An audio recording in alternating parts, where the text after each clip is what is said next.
Between the time when the oceans drank Atlantis and the rise of the sons of Arius, there was an age undreamed of.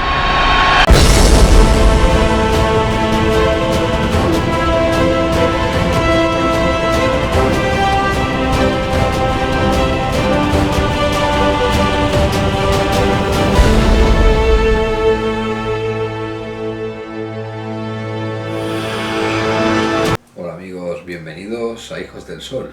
Buenas noches. Bueno, en el vídeo de hoy vamos a hablar de un tema que me encanta. Son los vampiros. Y vamos a traer nombres y fechas. Es alucinante porque la historia ha recogido algunos hechos muy detallados sobre el vampirismo. Todas enmarcadas en la más extrema violencia y oscuridad. Vamos a hablar sobre los vampiros más sanguinarios de toda la historia. ¿Ok? Espero que os guste. Empezamos. Jure Grandó. Lo llamaban el vampiro de Kringa. Región Istria, hoy conocida como Croacia. Más de 400 víctimas confirmadas. Jure vivió como un campesino normal, hasta que un día regresó del bosque con la herida de un animal. Según los archivos del 1656, esa misma noche murió y volvió como un strigoi. Un strigoi es un tipo de vampiro de huesos blandos, insaciable. Se cuenta que podía acabar con una aldea en una noche. Eso también llamaba muchísimo la atención. Y es una raza que son como bestias, blancas, huesudas, y es un tipo de vampiro.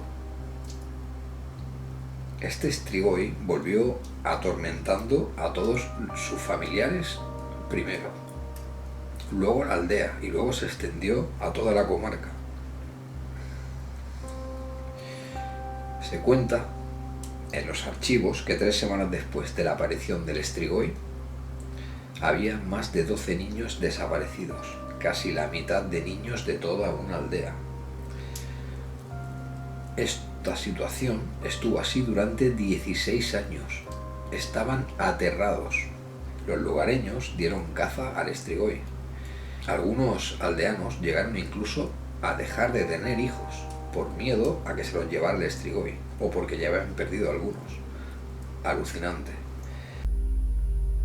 Las leyendas cuentan que su existencia se debe a ser el séptimo hijo de una séptima bruja. Así nace un strigoi. Esa es una de las leyendas de Europa del Este. Los lugareños dieron caza al strigoi, cansados de esta situación año tras año. Lo arrinconaron en un caserón en ruinas. Le prendieron fuego. Allí le cortaron la cabeza y redujeron sus cenizas a la nada. Probablemente este es el primer caso documentado fielmente de vampirismo en Europa, con muchísimas víctimas. Recordemos que no había censo en esta época. Podían ser 400 o 500. Alucinante.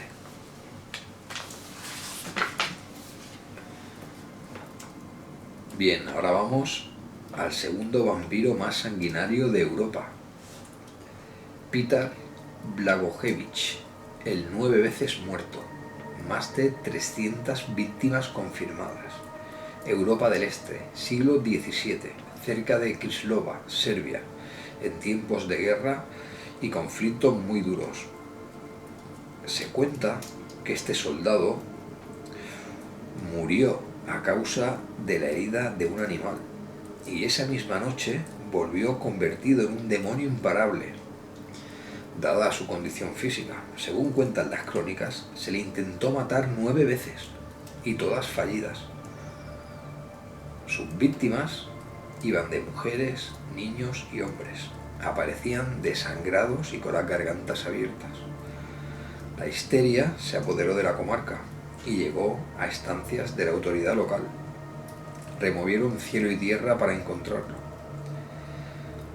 hasta encontrar un día una cripta muy escondida en un bosque, y es allí donde se escondía. Hay que decir, fue acorralado, fue empalado, quemado, decapitado y separado en 7 trozos y esparcidos por toda la región. Esto fue lo último que se supo de Peter Blagojevich, con más de 300 víctimas confirmadas. Increíble, increíble. Hay que decir que esto pasaba en tiempos que Europa era muy oscura. Hay muy pocos registros de estas épocas.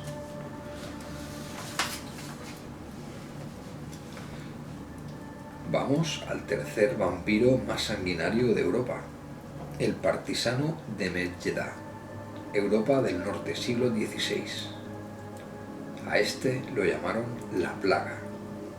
Arnold Paole fue un militar.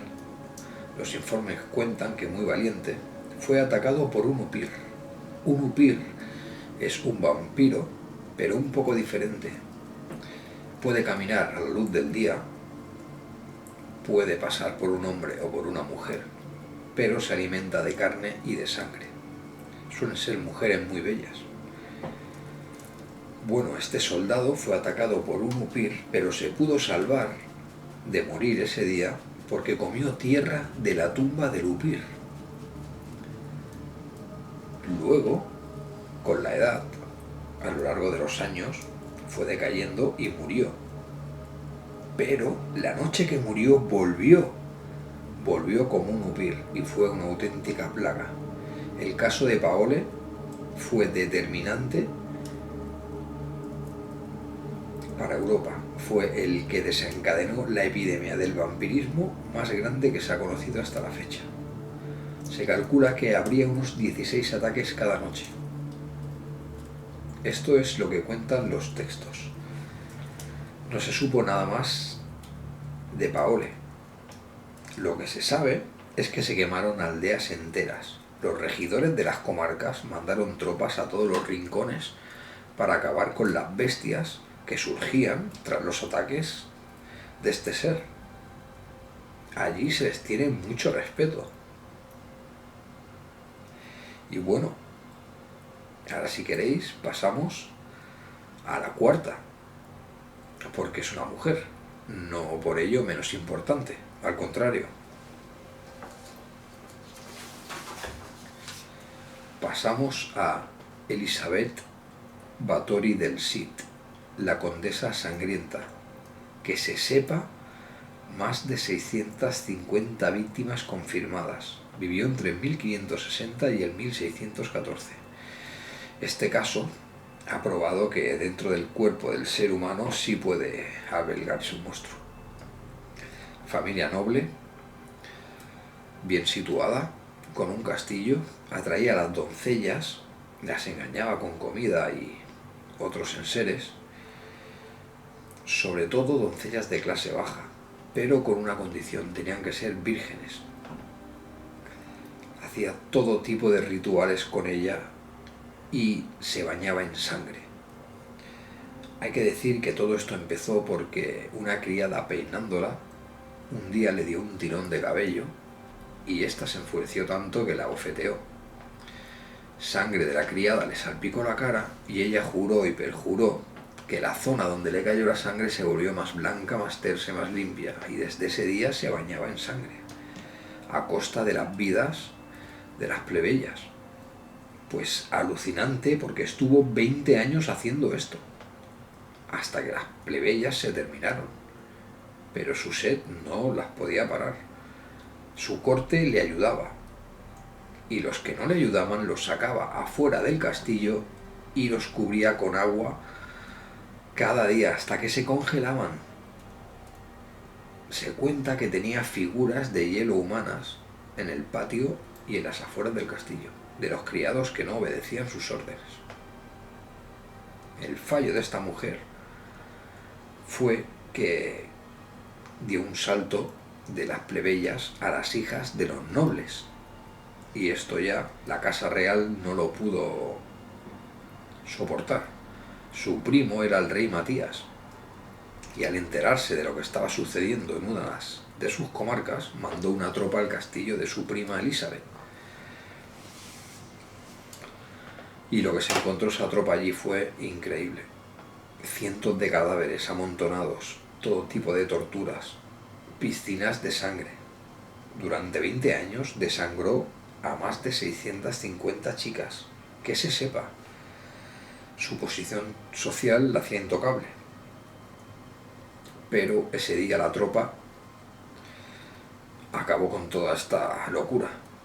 Decapitó a toda su corte, incluso a una mujer muy especial que siempre iba con ella, a una bruja. Se llamaba Dorco y era muy importante en esa época, era muy temida. Esta mujer ayudó a oscurecer aún más la leyenda de la Condesa Sangrienta. Bueno, el destino de esta mujer, toda su corte fue decapitada, incluso con la bruja, pero esta mujer, al pertenecer a la Casa Real, no le pudieron hacer ningún castigo, pero la encerraron de por vida en una cárcel de piedra hasta el 21 de agosto de 1614. Allí murió sola, largos años sin ver la luz solar. Y este fue el final de la Condesa Sangrienta. Y bueno, amigos, espero que os haya gustado el vídeo de hoy de los vampiros que asolaron Europa. Un saludo muy fuerte y nos vemos otro día.